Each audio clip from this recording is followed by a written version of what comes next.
মানুষকে গাইডলাইন করবে কোনটি সঠিক পথ, কোনটি হক পথ, কোনটি সত্যের পথ, কোনটি ন্যায় বিচার, কোনটা পথের সবগুলো যিনি ক্লিয়ার করে দেবেন সেটি হচ্ছে প্রবন্ধ কোরআন।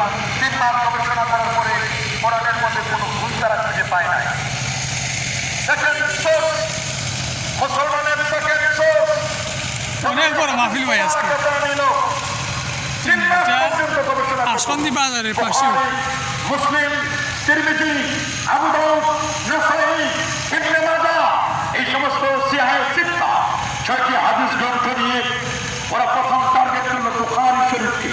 সুবহানাল্লাহ বলেন, কারণ বুখারী হচ্ছে আসাহুল কুতুব বাবা কিতাবিল্লাহ কাহতাদিমিস সামা as-সহিহুল বুখারী।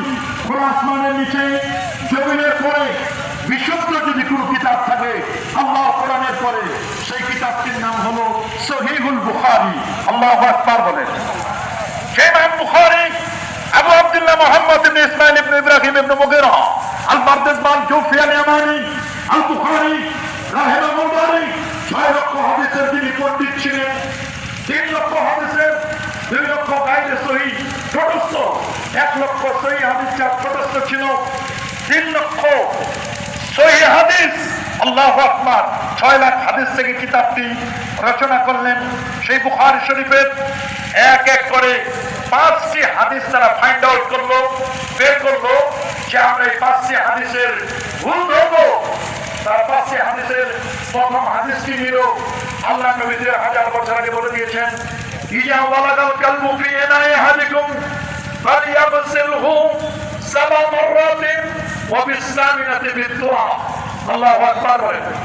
নবীজি 1000 বছর আগে বলেছেন, তোমাদের কোন খাবারের মধ্যে যদি কুকুর মুখ লাগায়, কোন জাত ফেলে দেয়, কুকুরের জীবাণু, কুকুর কামড় দিলে জনতন্ত্র রোগ হয়, যদি